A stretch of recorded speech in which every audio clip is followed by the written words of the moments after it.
Hello and welcome to the 18th installment of the ExtremeHW Podcast. Today we have a much fuller house than 2020 has given us before.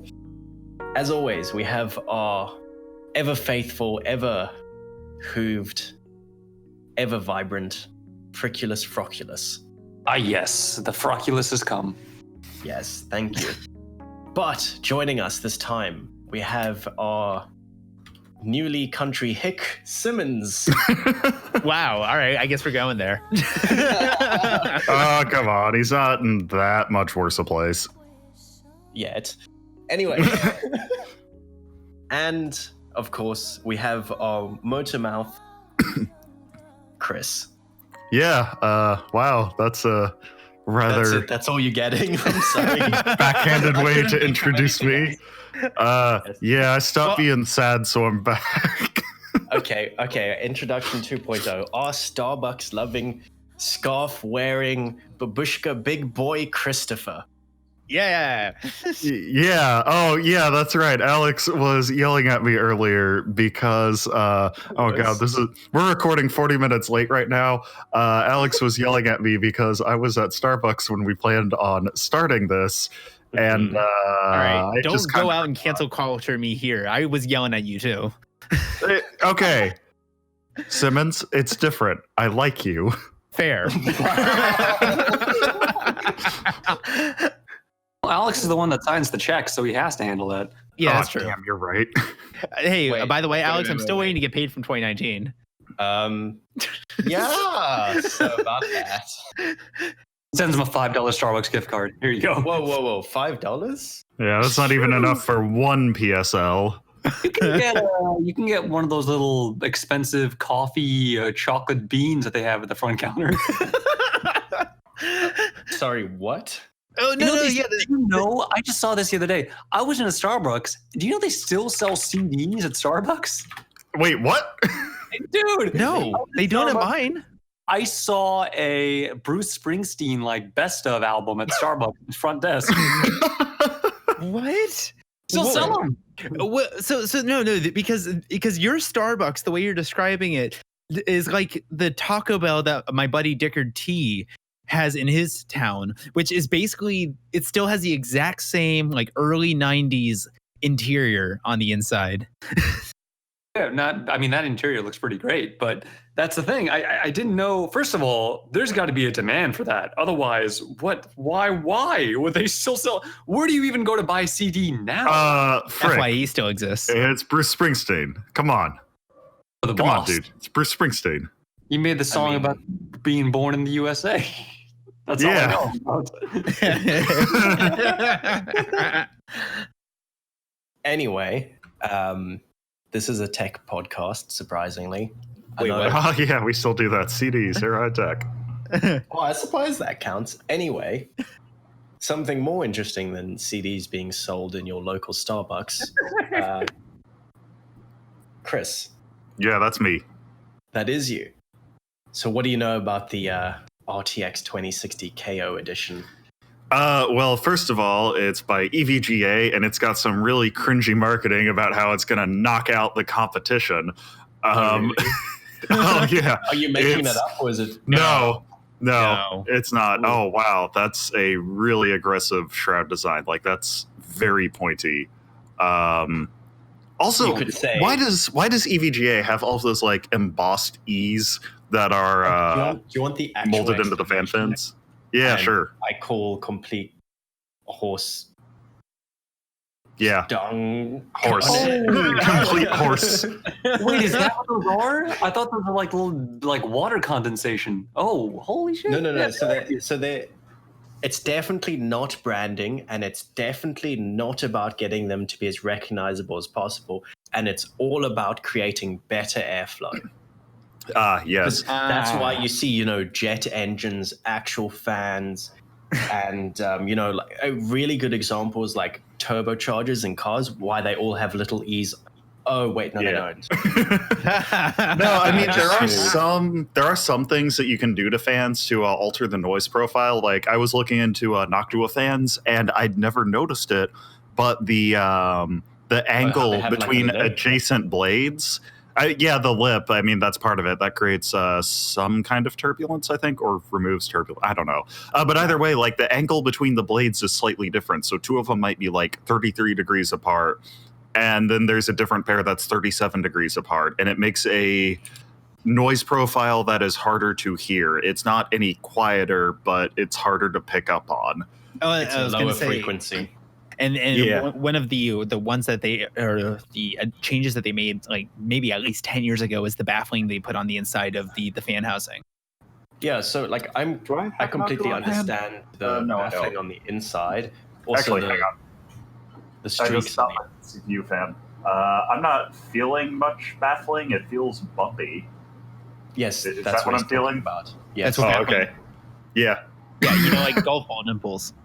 Is it like a yeah. rule, like the more hideous a fan is, the better it performs or something? Jesus. Well, Christ. I mean, but they also killed that marketing when they did their Chromax series. Dude, I'm looking on Noctual's website right now, and all they're showing are the frontline headers are all their hideous puke brown fans. Yeah, Yeah, that's how you know it's good. Well, do yourself a solid and look up the either any of the industrial like PVC fans, or look up the Chromax ones, which they're just all. They black also fans have with, the multicolored re- tips. They also have the Redux fans, which are a nice gray Black and gray, color. yeah. They're also a bit cheaper, which is why I picked up 6 of them for my desk PC. So Which anyway, one- tell us about this 2060 KO. Yes, EVGA graphics card. It's a new 2060 version, which, you know, that works out nicely because NVIDIA just slashed the MSRP on that. That's down to like $300. $300 for entry-level RTX. That's nifty.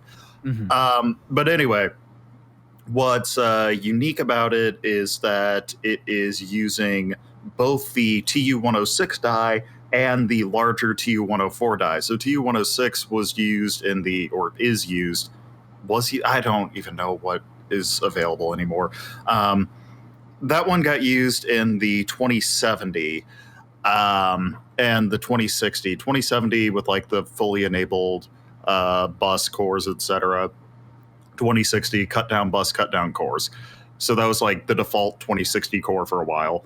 The TU-104 chip is being used in the 2070 Super and the 2080 and the 2080 Super. That's a much larger die for, well, larger, more expensive graphics cards, obviously. But I guess NVIDIA has just stockpiled enough of these that they can now use them as salvage dies. So EVGA is getting very heavily disabled TU-104 dies to use in the 2060 KO. So they should perform identically, but you're just getting like crappier silicon. Well, It yes would have and been no. trash, but it got a better second life in this. So the way I'm seeing it, because I think Gamers Nexus was the one who really exposed a lot of the different like performance increases in certain workloads, because NVIDIA is revetting the chips to make sure that on the gaming level they perform the same as the standard 26. However, if you have the TU-106 or the TU-104, you do potentially have more of the other compute units available. So in some of the Gamers Nexus benchmarks, they were actually performing up to 40% faster in some compute-based workloads. Not gaming related, but anything that was tapping into CUDA or any of the other special fancy compute units that might be just locked into the die. So Are you sure this was a 2060 KO and not it like was. hang on, send me the link. I don't see it in the Yeah, stand by. document. Yeah, but yeah, so it basically the way that GN was marketing this thing was Performs better with Blender. Oh, okay. That's interesting. I wonder if that's I'm trying to think because I'm assuming it's some form of like tensor unit that's just still no, I don't think so. Because like core for core, I would expect them to be the same. You know what it could be? It could be So the way NVIDIA does their GPUs, they have a bunch of GPCs, graphics processing clusters, I think. They've got like 4, 5, 6 of these in a given GPU, which has like maybe 5, 10 SMs or something like that, like the smallest unit that they can disable. So if they have more GPCs, then that may be removing some bottlenecks that were present in the smaller die. That's the only thing that I could think. Like this isn't the first time that NVIDIA has done this before. The GTX 1060 that was based on GP 106 initially, but later on that also got GP 104 variants because NVIDIA got enough salvage dies from the 1070, 1070 Ti, 1080. Right. They just like didn't have the full memory bus or something, so they got released later on. It's going to be more expensive because it's using a higher end die? No, because they were already the price. It's a salvage. Already not going to be sell them anyway. Yeah, because when NVIDIA goes through their vetting process, they basically say, "Yep, this one is quality checked to work at what we're guaranteeing," and then everything that isn't going to be used is either going into the trash bin or they're going to be repurposed for something else. That's what Intel and AMD have been doing for years with a lot of these trimmed fat CPU dies that have less cores. Yeah. So they find themselves in a purgatory where it can't be one thing, but it can't be something else. They're just like, roll the dice on this and see what happens. But that's what it comes down to is they're vetting it to perform as good as a 2060. It's just a bigger die. However, some of them for some reason have additional compute units available. And I guess my next question was, on these bigger dies, don't they also have a bigger bus? So maybe it has just a bigger bus available to it? That's absolutely not. They're not going to give us 1060 or a 2060 like full 256-bit bus. It's going to be 6 gig 192-bit. Like, fair enough. Again, they're just going to laser it off. Even if the bus is good and it only had like one memory controller disabled, they're still going to disable 2. But yeah, no, like this kind of binning is super not uncommon. Intel does it with some of their Pentiums. Like they use quad core dies on dual core chips. The only difference is like 2-watt TDP. There's absolutely no difference. This is different from having a bigger chip and they're just like lasering off a section of it and selling it as a lower model, right? No, I mean, that's exactly what they're doing. It's just for whatever reason, it performs better in Blender. I'm not sure. I'm going with there's more. I mean, you should have said Blender. Well, then, okay. And now I totally understand. NVIDIA Turing white paper. Let's see what shows up because I can't remember. NVIDIA publishes those nice diagrams. Like, you know, the ones I'm talking about. Gray background, like green squares for all the CUDA cores. The ones with the benchmarks that a 10% increase has the bar go across like the entire page. I know the ones. No, this is a white paper. It's for engineers, not for gamers. But okay, so let's see. Here we go. Ouch. GPCs. Hi. What? I'm not seeing. What are you looking for? Damn it. I'm trying to find a specific diagram or at least a table, but I don't. I can do Control F in this. TU104, TU104, TU104. That's 6. Hang on. I'm going to find this. I'm going to find this. Please let me find this. Got this down. Okay, yeah, there we go. Okay, so TU104 does have 6 GPCs. TU106 has 3. So that could be why it's doing it. It has like twice as many clusters of SMs and therefore twice as many whatevers that are like possibly memory restrictive. It's got double the resources, and that is presumably like removing a bottleneck that was present. I mean, I don't know. I don't know what these resources are, but they're helping in Blender. Only cinema nor buy. I want those cinema games. Oh my goodness. So it is very interesting, this whole sort of scenario that's kind of arisen from it, because when was the last time this happened with graphics cards? Well, again, GP 104 getting binned down to the 1060 that was GP 106. I'm not actually sure. Like, I don't think AMD has ever done that kind of thing. I can't think of any time that they have. NVIDIA only does it rarely.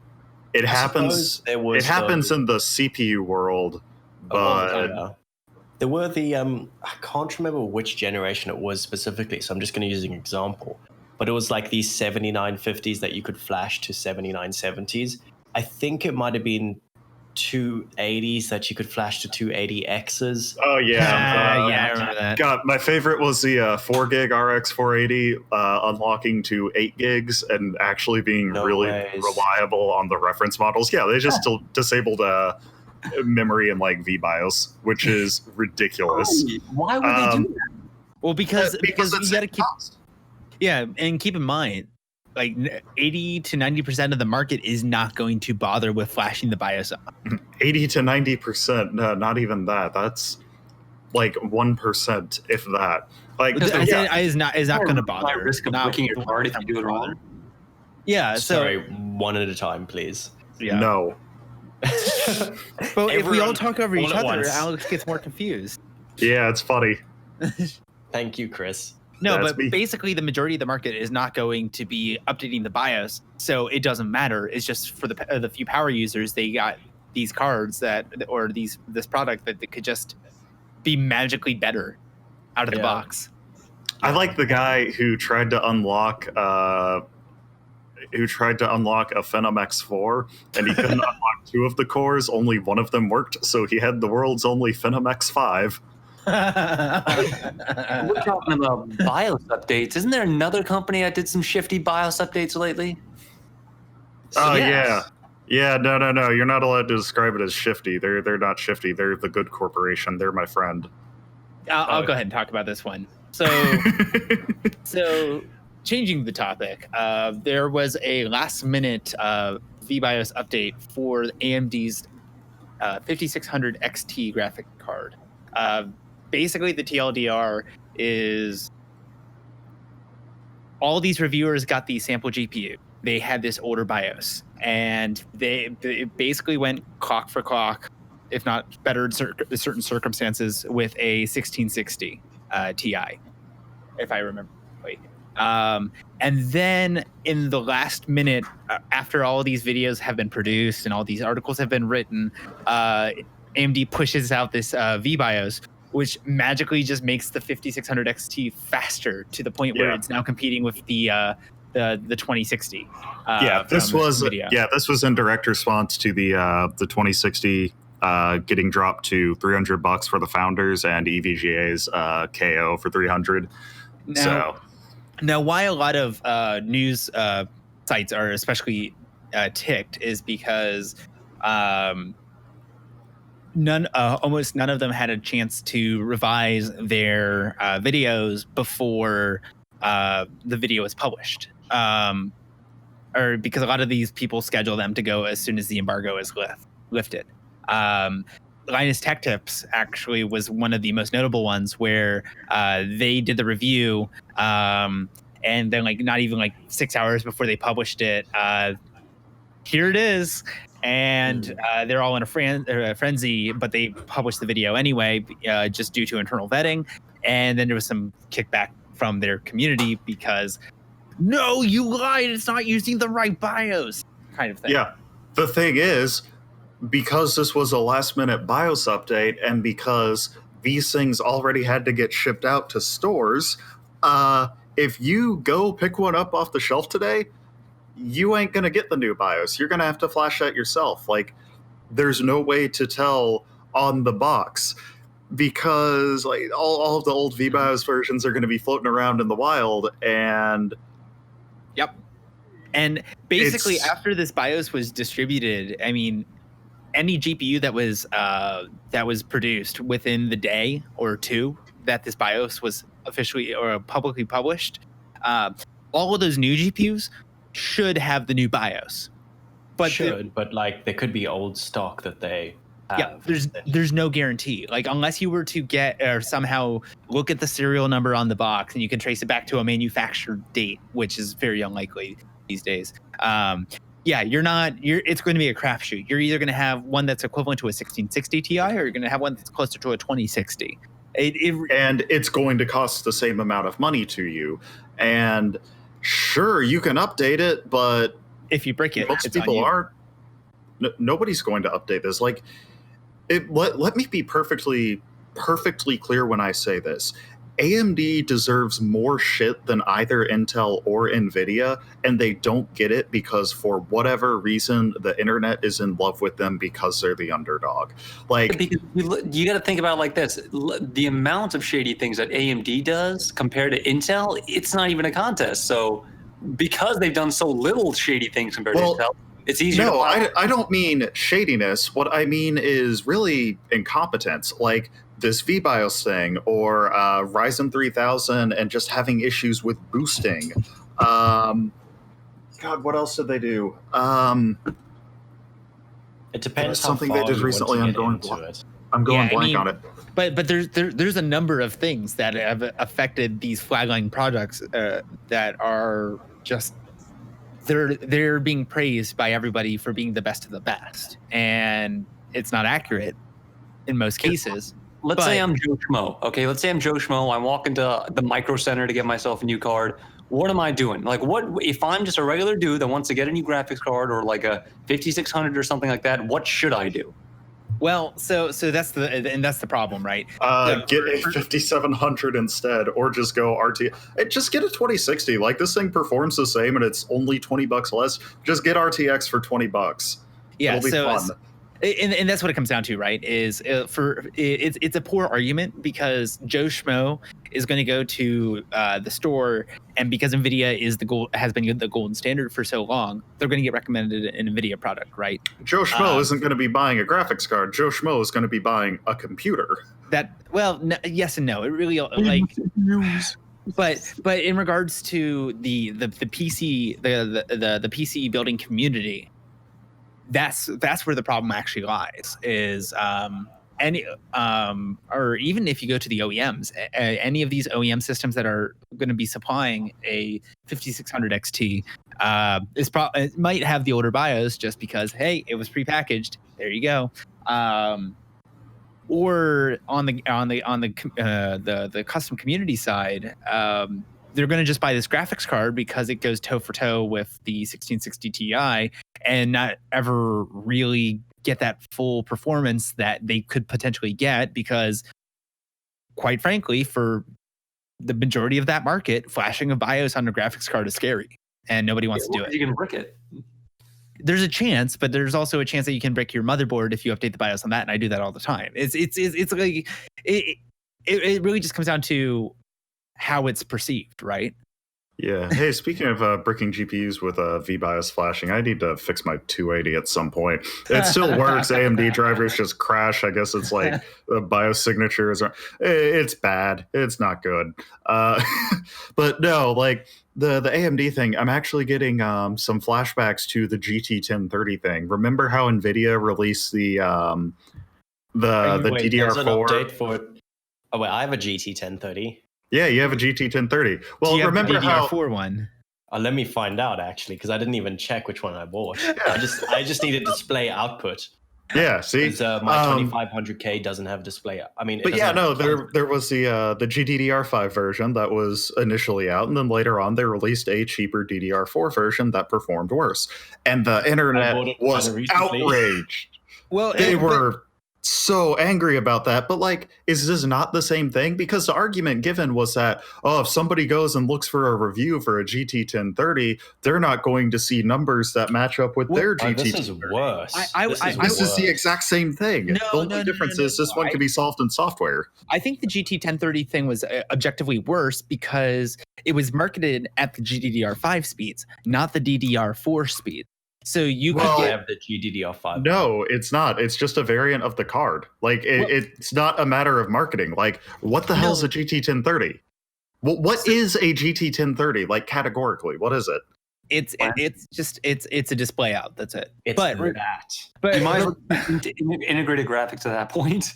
But that's just what it comes down to, right? Is like when it comes to the GT 1030, when they're marketing it at whatever speed, and then you get a product that is like 60% slower or 50% slower, whatever that ridiculous number was, and then you go over to the 5600 XT, the original marketing was for this baseline, but then you could get a newer revision that's faster. But Okay, hang on. do keep in mind. Devil's advocate. No. Hang on. Do keep in mind with regard to the 1030, NVIDIA did not advertise. NVIDIA did not conflate the GDDR5 1030 with the DDR4 1030. If you read the spec sheet, it is made.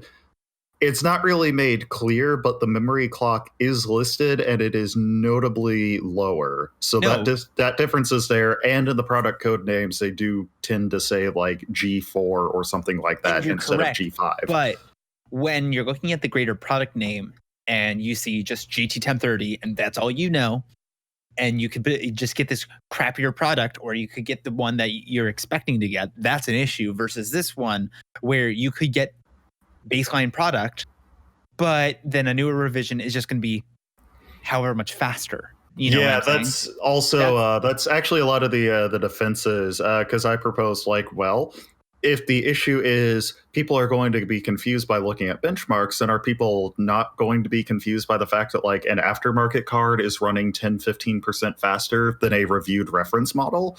And yeah, that's the same argument that's given, which is, well, it's faster, so it's okay. Right. Yeah, it feels like a cop-out. I mean, I'm not saying that it's good, but I think if you're comparing one versus the other, I think this is a better case scenario, even if it is still a shitty scenario. Yeah, So the worst scenario is you get a stronger card. Oh no. Yeah, but that is the issue, right? Because that's not the issue. The issue is that you get the worst card because the majority of the reviews are not with the old BIOS. Actually, almost none of them That's are with the inaccurate. old BIOS. No, they're all the old BIOS. No, it's Isn't that not. the whole thing? Linus is using the new They BIOS. had to do revisions to it when the new BIOS came out. Yeah, but like the majority of them I've seen are the new BIOS. So Oh shoot, hang on. If we're talking about slowdowns, can I sue Intel because I got confused by reviews because I implied the Spectre meltdown preventions and now my CPU is slower? Hang on, so wait, let's I don't think we talked about the main thing here. I mean, even at its older performance, the old BIOS, how is the actual performance of the card? Is it good? Like, is it worth using? no. It's really not. It's not notable is the best way to put it. It's Yeah, like another like- mid-range card that slots into this very diverse mid-range that we currently have with It would have 1660. It would have been dead on arrival. There would have been no Side grade. It's a side grade and never an upgrade is essentially what it is. Well, I mean, there currently are products on the market that offer the same or very similar performance for the same or very similar money, which is why it was like, even at its new price point, I'm not really sure how its new performance point, I'm not really sure how it fares. It's decent, but I mean, I'm kind of biased, but I'm kind of bored of mid-range cards being released non-stop now. Yeah. I want the new that's a good stuff. thing. There was a time when, I mean, even a couple of years ago, where we couldn't get a decent price mid-range card, and now we're getting a bunch of them. Well, but that was also during the mining boom. So I mean, that's neither here nor there. Yeah, actually, speaking of new cards, That if we have more mid-range that are reasonably priced, that's a good thing. And right now we do, so I'm happy with it. speaking of new cards, there are some juicy deets out there about NVIDIA's next-gen Ampere lineup. One of the most interesting things to come out of it is there is a GA103 part that's been leaked. That would be a new tier between GA102, like the 3080 Ti, the next-gen Titan, and GA104, which would be the 3080, possibly the 3070. So GA103 is like in the middle. It has a 320-bit bus, allegedly, which is unique. That's like it's halfway between 256 and 384, but that's like even more granularity than we've seen before. Like, it looks like NVIDIA is just going, one GPU die per product at this point. I'm confused about how they're going to market that though, because historically the 102 is like the 2080 or like they don't market the chipsets. It's probably going to be no. Is still the TI, the Titan. The 3080 is probably going to be this 103. The 3070 is going to be the 104. Okay, yeah, because that's what I was going to say. I was concerned that they were going to do the 104 as the second highest tier to the 2080, and then or like the 3080, and then we're going to do a 3085 with 103. I don't know. I'm actually really excited for that. Like I've been thinking that I'm going to upgrade, just do like full system upgrade this summer with Ryzen 4000 and Ampere because I want RTX. Like it's really neat technology. Hey, can I make a suggestion for your new CPU? If you say Threadripper, I'm gonna punch you in the tit. I've got a Phoenix Prodigy picked out. You can get 1900Xs for piss cheap these days. Yeah, find me an ITX motherboard that fits Threadripper. I think we can find a super micro board. I hate you. Also, it'd be ASRock rack. So I actually want to change the topic to the Lenovo ThinkPads, if you guys don't mind. Oh, yeah. There's one thing I wanted to mention. Oh, yeah, go for it. The last time we saw a 320-bit bus was the 8800 GTS, and it is completely out of context, but I couldn't get a word in edgeways. That's a good point.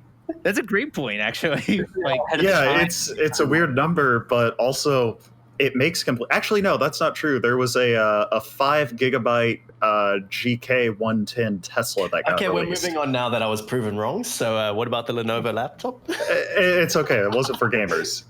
It's okay, Alex. Chris, everything is for gamers if you try everything gamer. Yeah. Especially the Titan lineup. Don't call yourself a gamer unless you've shoved an entire GameCube in your rectum. No.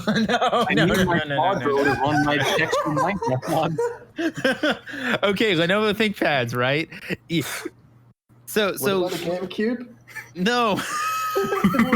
we're not bringing that back up. Or definitely not. No. So Lenovo ThinkPads it up once is worse. These days are being sold with USB Type-C as they should be. They should not be. No, hang on. So we have them at work, and I know this is a very quick interjection. They're sold as a USB port replacement and as the power charging port. Oh my God, it's the MacBook all over again. I can't stand that crap. It's really annoying because and as the secondary monitor output.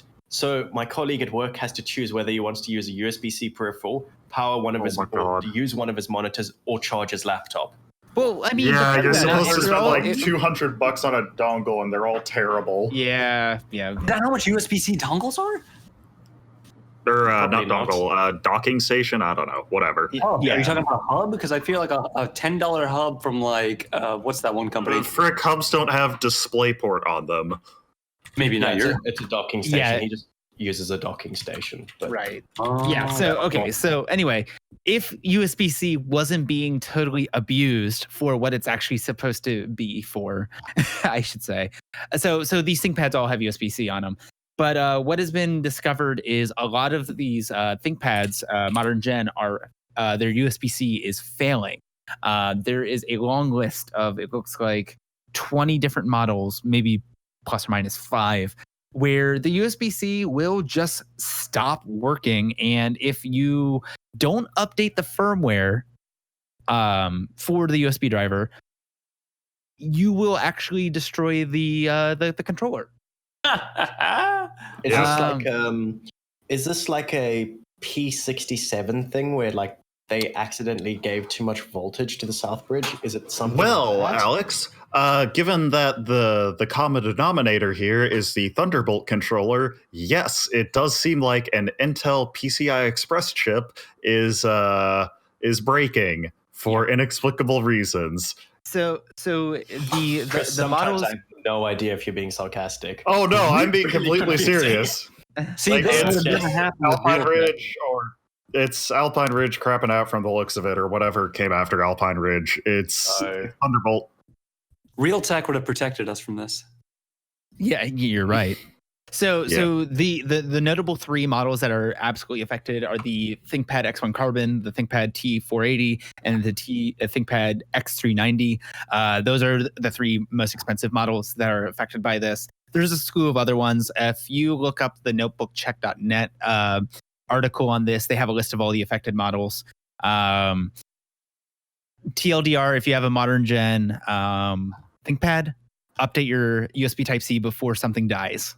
Oh No, my you might as God. well. You know what? I just realized USB 4 is supposed to be based on Thunderbolt, which means like we've already seen issues with USB-C. Like I tried to look up USB-C because I thought, hey, what if I got my old 2014 barrel jack using laptop to charge with USB-C? And I started going through the spec and I realized like, oh my God, nobody's following this. This is hell. Why does it exist? Like USB power delivery is terrible. USB-C cables, horribly inconsistent, horribly cheap. I mean, the cheap ones are horribly cheap. The ones that work are like $30 a pop. I think the problem is that they're also on phones, to be honest. And like the problem is it's so overly complex a standard that nobody's following it. It's too expensive to follow it. There's no reason to follow it. So everybody's just like taking shortcuts here and there.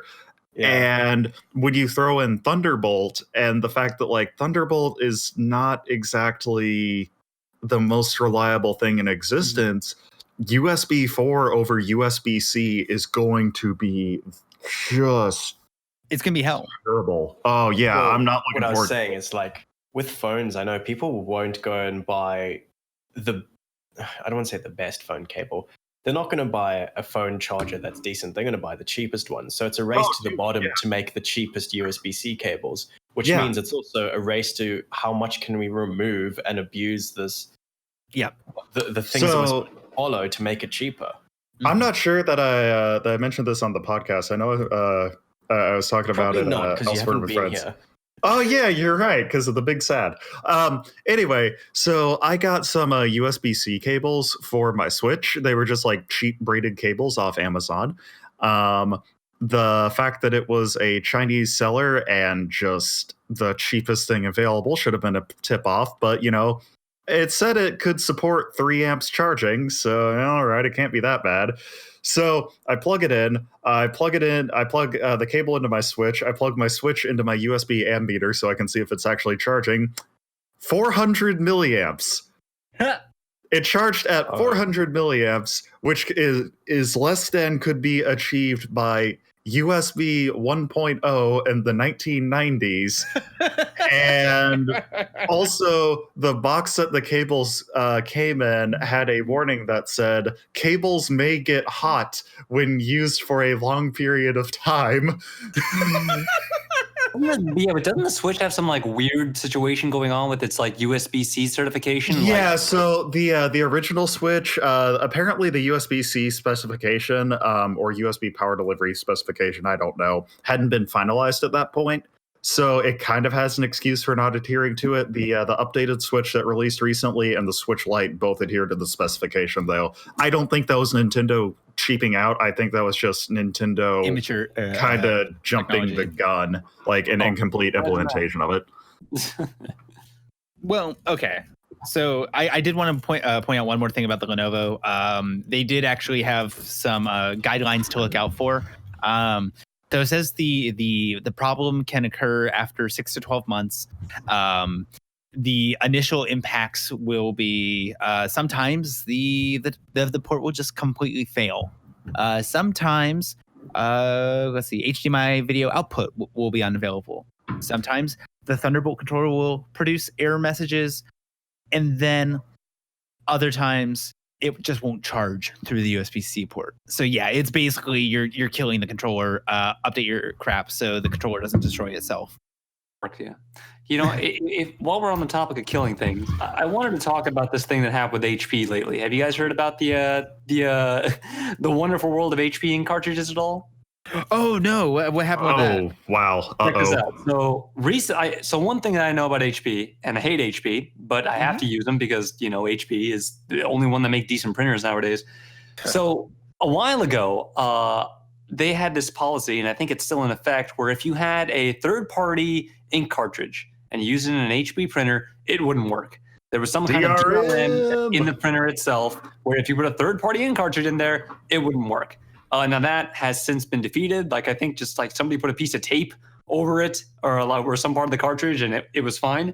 But basically, what that says to me is that establishes a long, wonderful, winding road of how HP feels about people and their ink cartridges, especially theirs when they're not getting paid. Well, recently, a story came out about how HP is now remotely killing ink cartridges that are perfectly full. They have ink in them. They can function just fine with their DRM if somebody doesn't enroll in their instant ink subscription service. So this came Wow. This came in from Ryan Sullivan. So basically what happened was Ryan Sullivan was trying to print out. Hey, drop the link in here. I did. It's in the I chat. want to read it. It's in the Google No, Doc. it's not. It is in the Google No, it's Doc. not. Yes, it No, is. it's not. I clicked on it. No, it's not. I'm more bound. It's in the Google Doc. It's on the second page. There it is. Oh my god. Anyway, Yeah, Chris, so basically a dude named Ryan was trying to print something from his HP printer when they told him it wouldn't happen. The printer had plenty of ink, but HP had remotely disabled his printer to cancel a service called Instant Ink, a monthly service that charges HP levies for the pleasure of using ink cartridges in certain printers. There was no way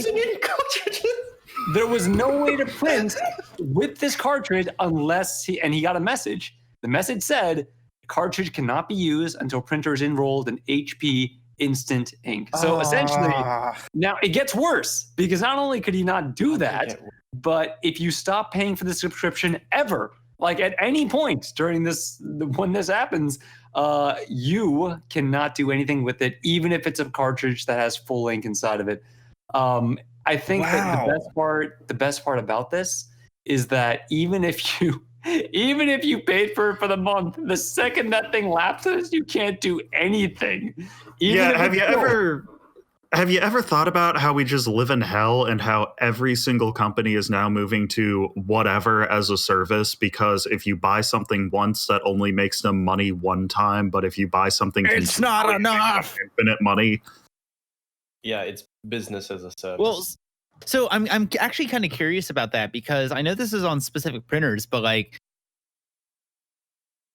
I know on our Canon printer that we've got here, our big thing is we just we refill the cartridges, and we've determined that the chip on the cartridge actually has two timers. One of them is for, the internal, hey, you're running low on ink timer, which it's not actually a fill level. It's just after X amount of prints, it's out of ink. Then you go to refill it.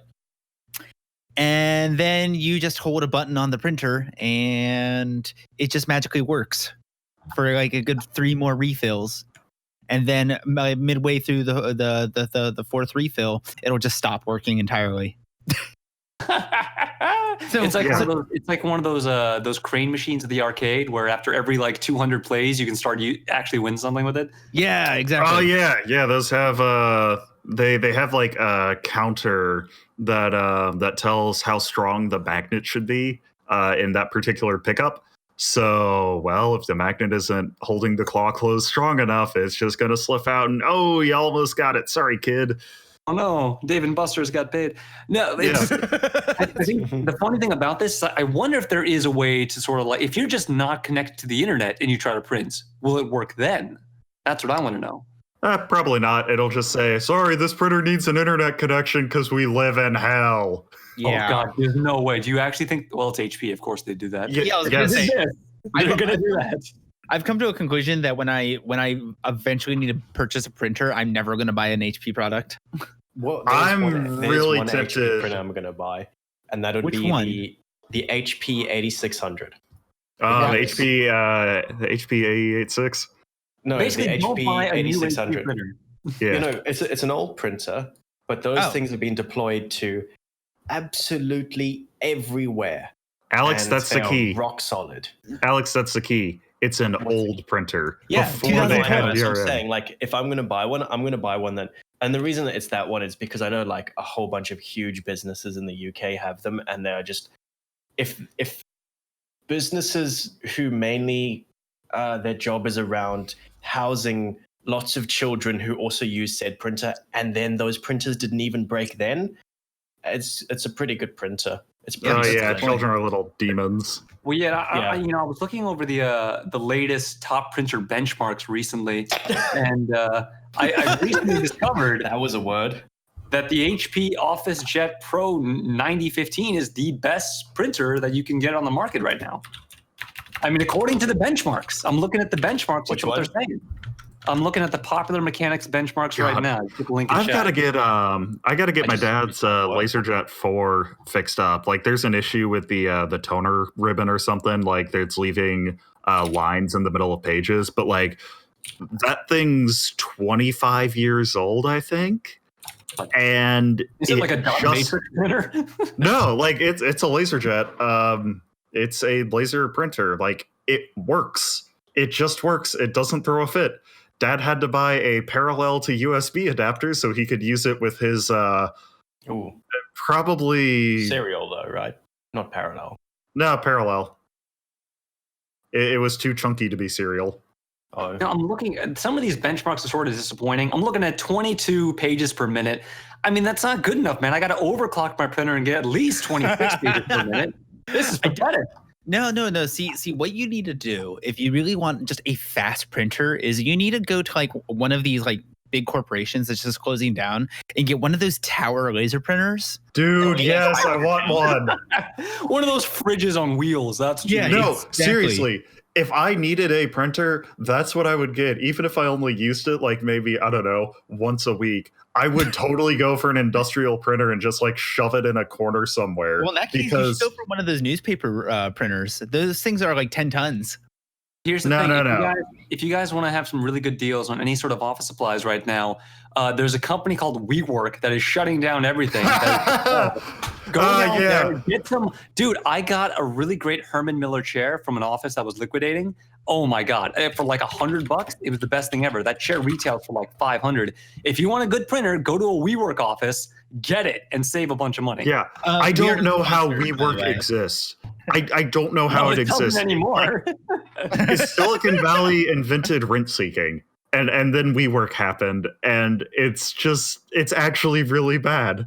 Like, it cheaps out on everything. Apparently they have like no handicap accessibility at all. They have stairwells, but no elevators. And they try to phrase it as like, look, we encourage a healthy office that gets lots of exercise, except if you're in a wheelchair, you can't exactly walk up 8 flights of stairs. So it's not good.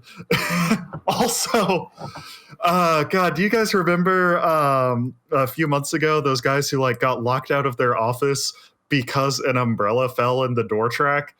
And it didn't affect the it was a sliding glass door and an umbrella fell behind it, so they couldn't open the door. It was just like jammed closed. And it didn't actually affect their business at all because all of them were like able to work remotely on laptops and they hardly collaborated in the office anyway. There was no reason to like be renting an office at all. Well, I mean, business addresses are important, but regardless. Yeah, just get a PO box.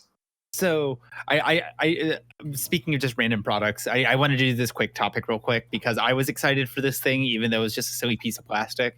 But back in 2018 CES, do you remember when Asus was or they were talking about this new bezel-less solution where it was just this diffusion lens essentially that you would put between the bezels of two computers. Yeah. So you can have like ultra wide, and you have the little prisms between them. So it's like this seamless that image. Can't be real. Please no. So the product was first debuted at CES 2018. It finally hit the market. You can now purchase it on Amazon for $110, and it currently has 2 ratings. Well, you get a pair of them, so it's intended for 3 displays.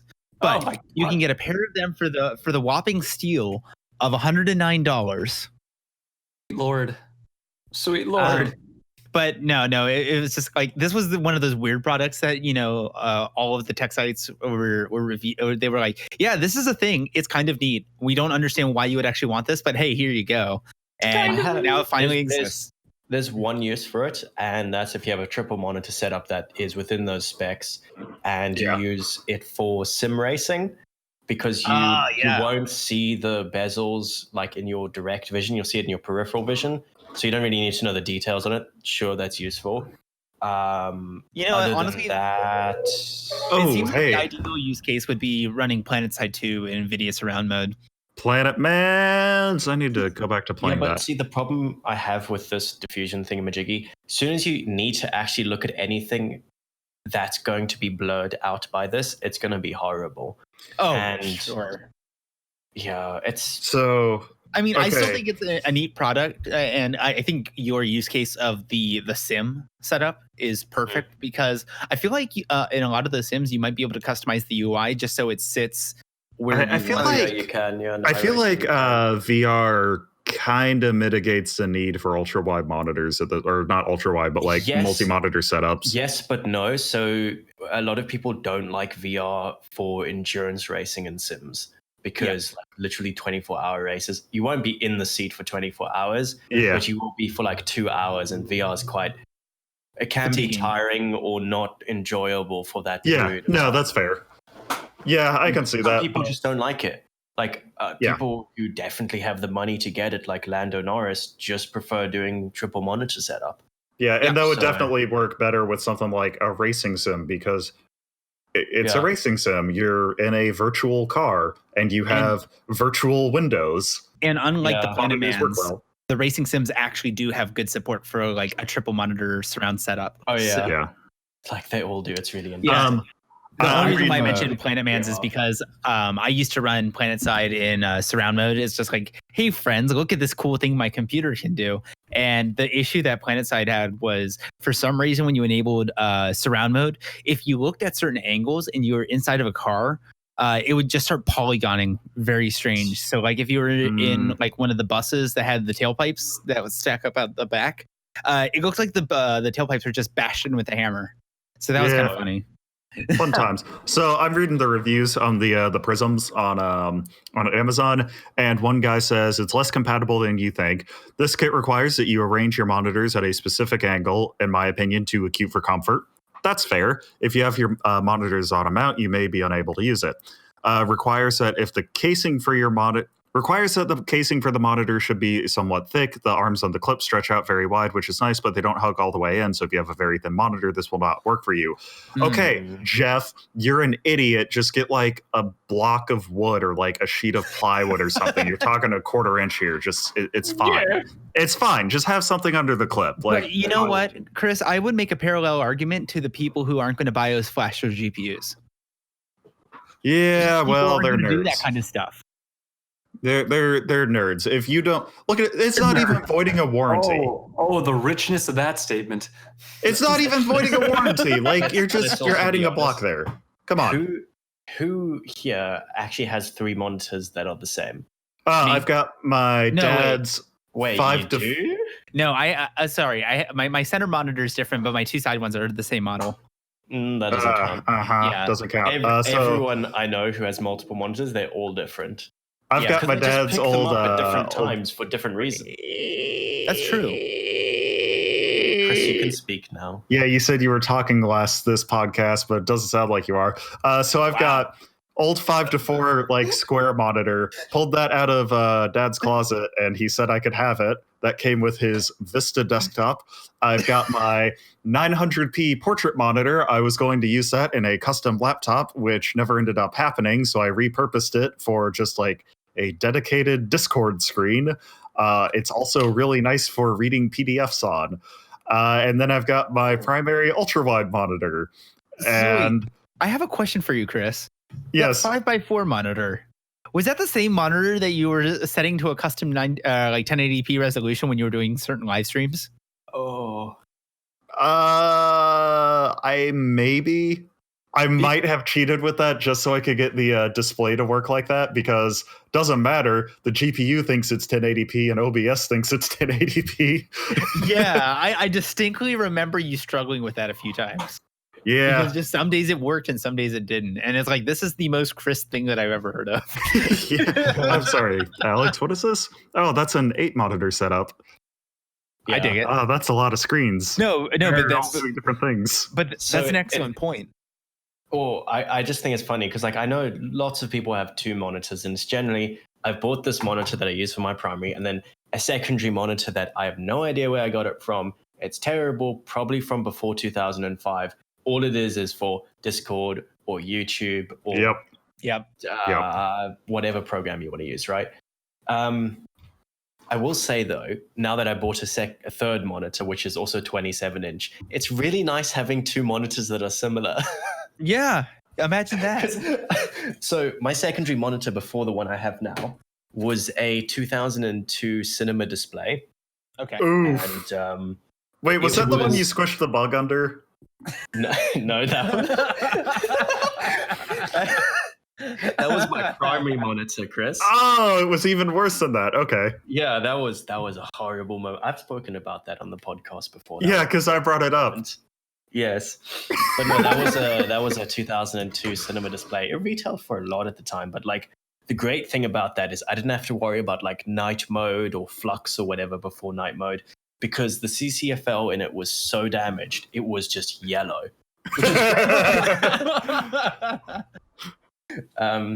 Yeah, it was also the only quote unquote IPS that had viewing angles worse than a TN panel, so that's nice. Now I'm using a Korean monitor from 2003, the Ink Pro. Oh, yeah, it's a well-known 1920 by 1200 monitor. Ooh. Well, first of all, you already had me sold with 1200p. It's a 1200p is stored in 1200. Yeah, I'm sorry. Also CCFL. It's chunky and big, and I hate it, but it works. You got yourself a Sony Trinitron in the back room too? Dude, I wish. Yeah. Actually, not really. Like, I swear we've spoken about this before, but I like the thing, but like people selling them for $800, it's a joke. Because you can't, I mean, who else makes CRT monitors nowadays? Nobody, because nobody likes CRTs anymore except for Melee players, and they are. Excuse me, the Smash community would like to have a word with you? Smash! And actually, you know, a good point that you mentioned with like the mismatched monitors. I mean, I'm looking at my next monitor upgrade path, and I'm going to have like one primary central high refresh rate monitor. The two side ones are going to be identical. That's what I've done actually. Monitors, and then I'm going to have an ultra wide on top. So I picked up a 4K 60 hertz monitor. It's technically 10, but it's 8-bit plus 2 AFRC or whatever. But you know, it's 8-bit with dithering to get it to 10-bit, which is not really 10-bit. And but it's in terms of color accuracy, I didn't really pay anything, but it was 250 Canadian dollars because it was on sale.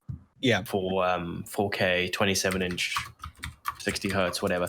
The color accuracy is the same, if not slightly better than my Asus ROG Swift 27-inch monitor.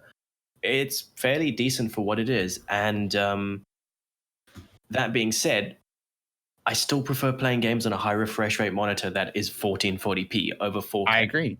Yeah, because I'd never played on a 4K 60 hertz monitor, or rather, I've never played on a 4K monitor. I played on 4K TVs, but it's so big. It's not it doesn't the same. really. TVs are bad.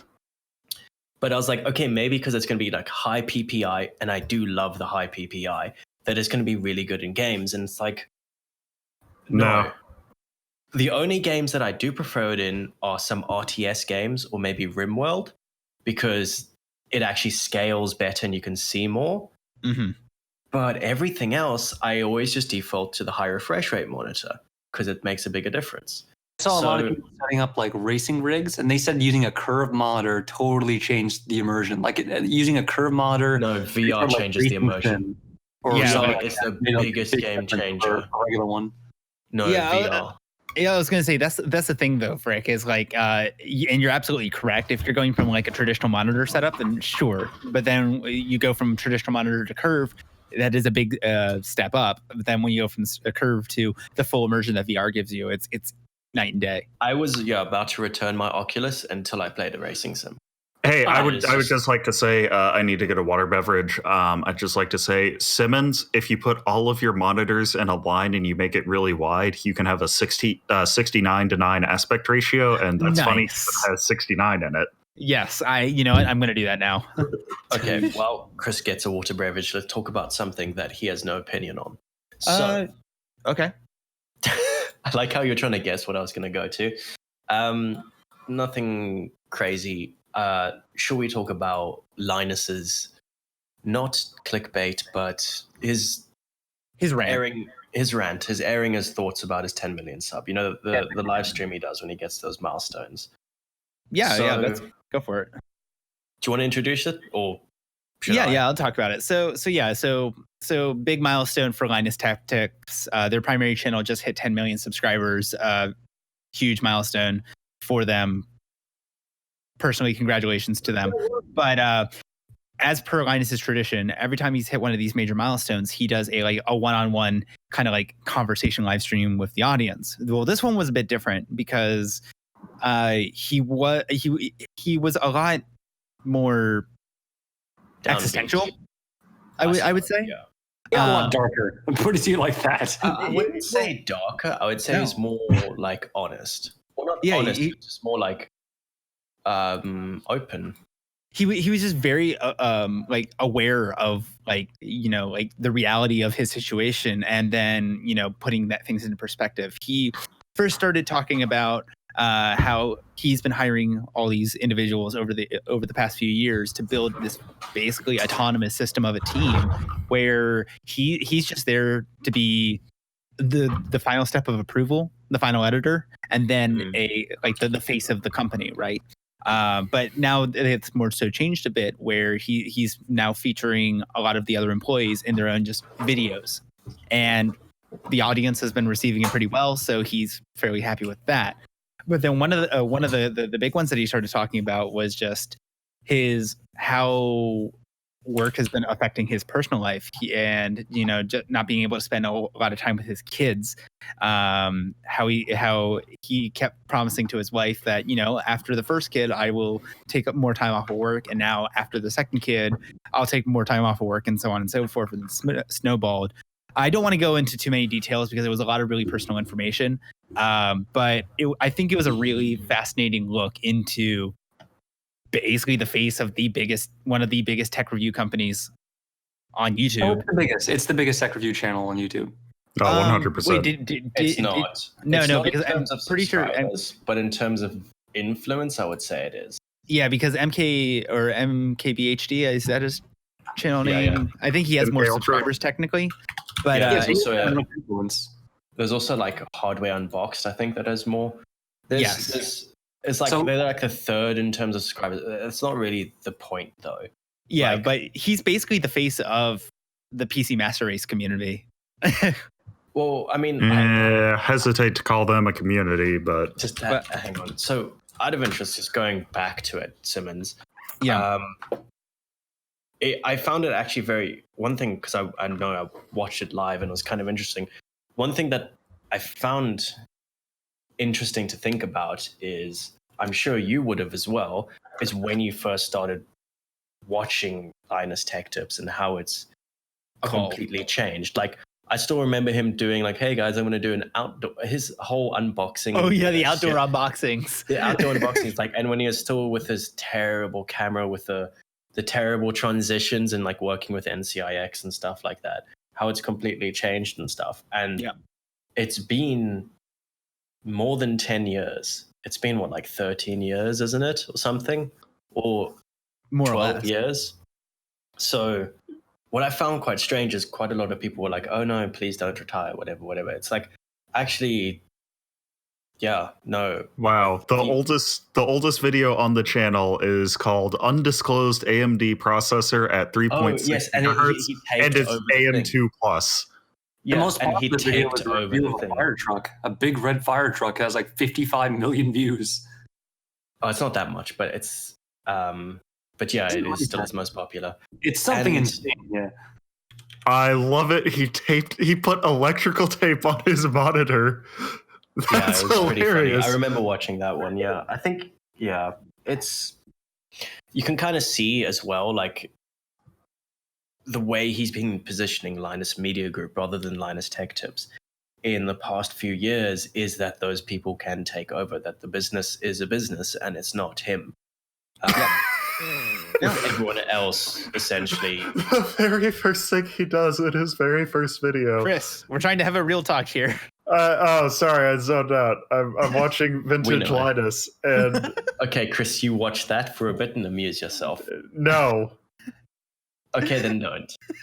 Anyway, yeah, but I mean, you can kind of see the entire way he's been shifting it is turning it into a business and not turning it into his personal YouTube channel or doing reviews. Oh, it's been a business for ages. Like, well, but even like in terms of how the company itself is presented to the community, right? Because even when I think the biggest like transition for them was before the current office was when they went from his garage to that house that they converted into a really, really crappy office. But yeah. And like that, the whole kitchen review set that they had was a huge upturn.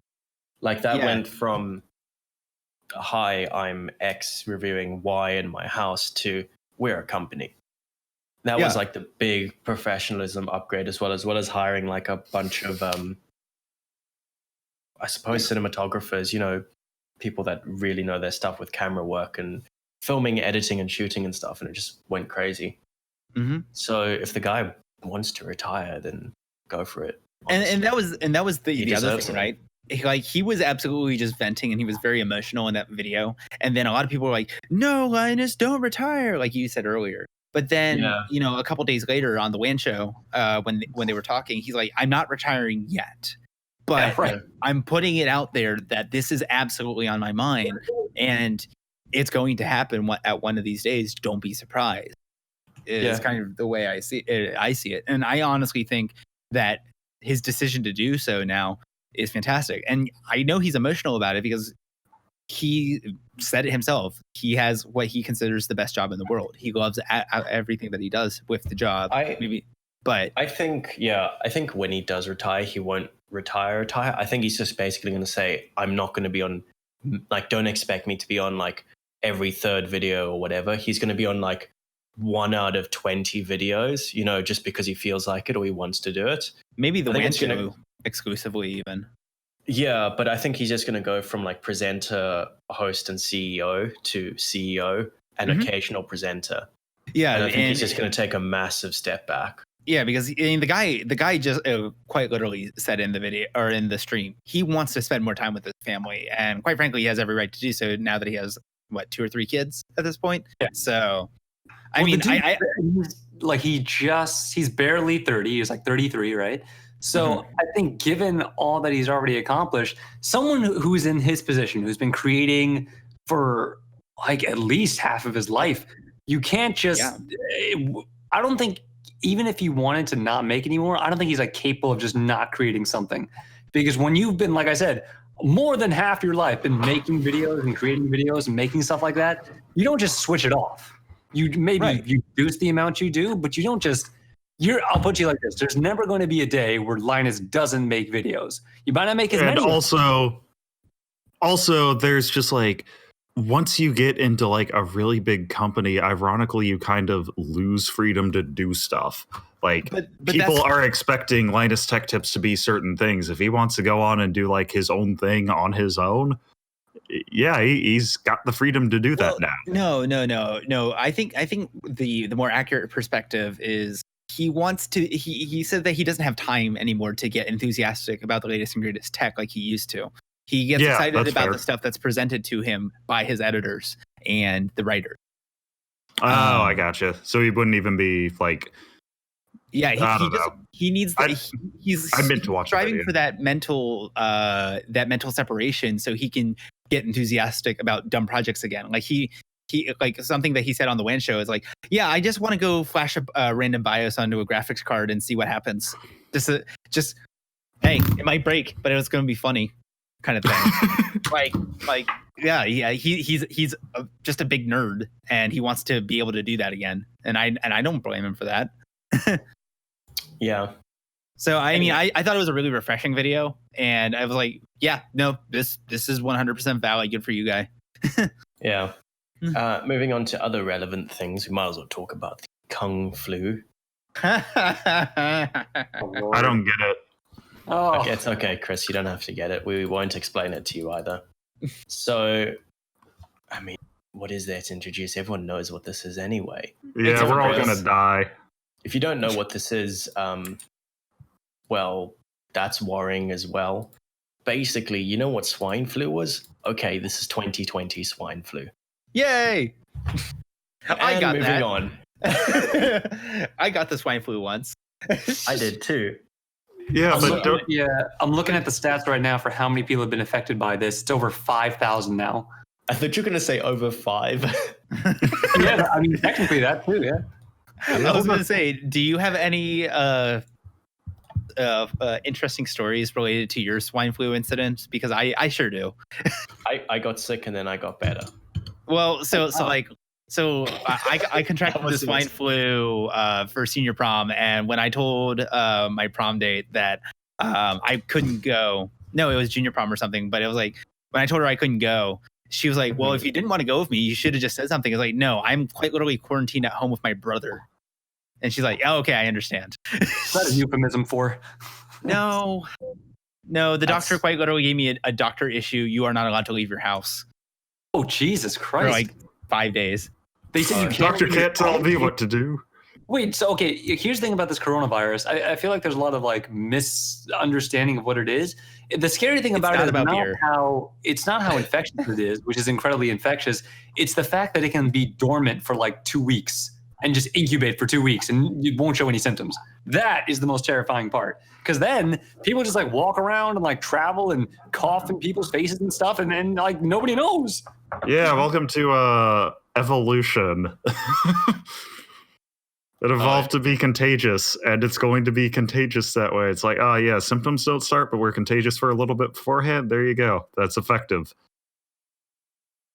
It is indeed. So moving on to the next topic, I got to talk about the frogs. Yes. Frogs. So this week's headline: the frogs are turning our computers. No, I'm not going to finish that. Anyway,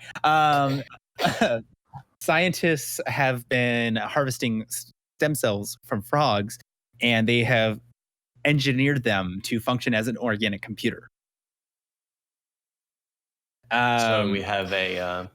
But can it run Crisis? Get out of here.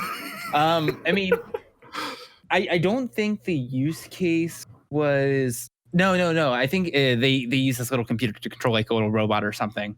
It's a pretty simple operation as of right now. It can only do a handful of tasks, taking some inputs in, reacting to things, telling things to do things. It's basically just a microprocessor, or not even a microprocessor, like those little chips that just have the storage on them, like a BIOS chip almost. It's just like glue logic. Yep. That's basically what it is. It's a single use case right now, but it's a big breakthrough because it's a truly functioning organic computer.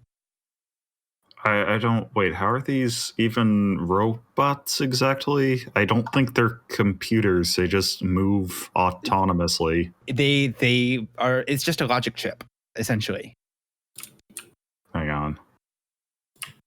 Assembling cells into tiny group. No. Hang on. See, this is.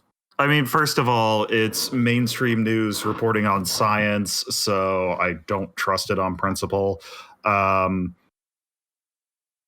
They're just like they're building things out of stem cells and they're behaving autonomously, but they're not really robots.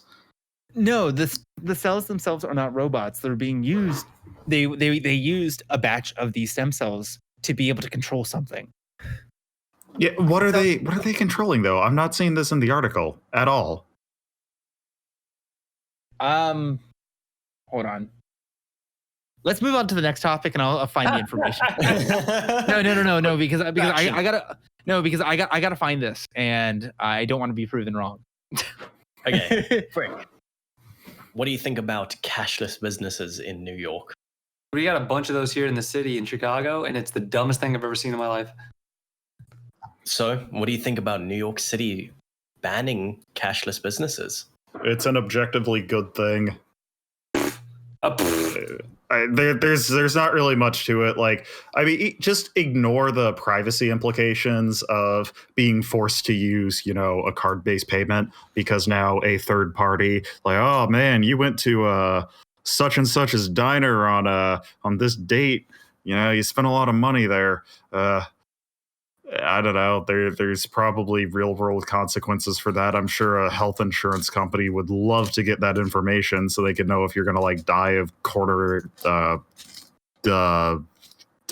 heart death.